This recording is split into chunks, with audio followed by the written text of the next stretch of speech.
And now from poaching to layoffs, the U.S. job market is facing its toughest year since the COVID-19 pandemic, with layoffs climbing to a 5-year high. A new report shows that more than 1 million Americans have lost their jobs from January to November of this year.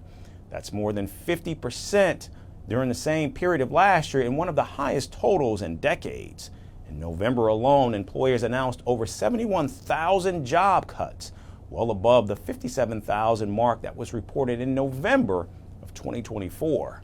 Grim numbers, considering President Trump and Republicans often claim that the economy is the strongest it's ever been under their watch. But rising layoffs, affordability struggles, and high costs are seeing millions of Americans fuming at the empty boasting. A survey from the Federal Reserve Bank of New York found that nearly 40% of Americans expect to be worse off financially next year, the highest level since late 2023. It suggests many people are losing confidence in the economic outlook. After years of lower unemployment rates and plentiful jobs in most sectors of the economy, America has in the past year seen numerous cracks in that sturdy wall, but it's too early to tell if the fissures being created are permanent. And it's several sectors that are driving the cuts. Tech, telecom, and retail are at the top of the list. Amazon alone reduced 14,000 corporate positions, with the total possibly reaching 30,000.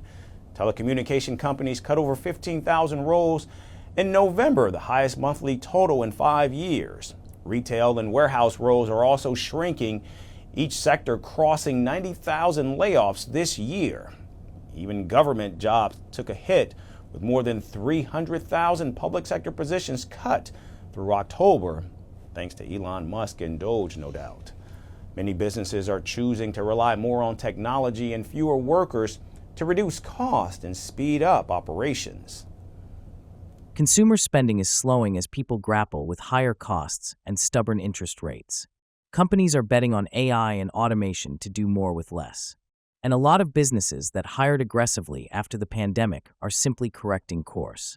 They overestimated how much staff they'd actually need.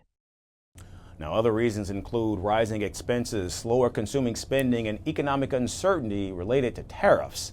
In November, over 20,000 layoffs were tied to restructuring, over 17,000 to closures, and more than 15,000 to wider market pressures. Many companies are also freezing hiring, making it harder for laid-off workers to find new jobs. For families, the impact is immediate.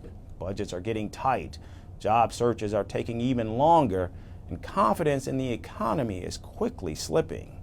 And with affordability still a major issue heading into 2026, the White House doesn't get ahead of the economic nightmare the bloodbath Trump and his party experienced at the polls this year will only continue next year. I was born into revolution. I inherited power like a crown. What I delivered was isolation. I built a personality cult that touched every home.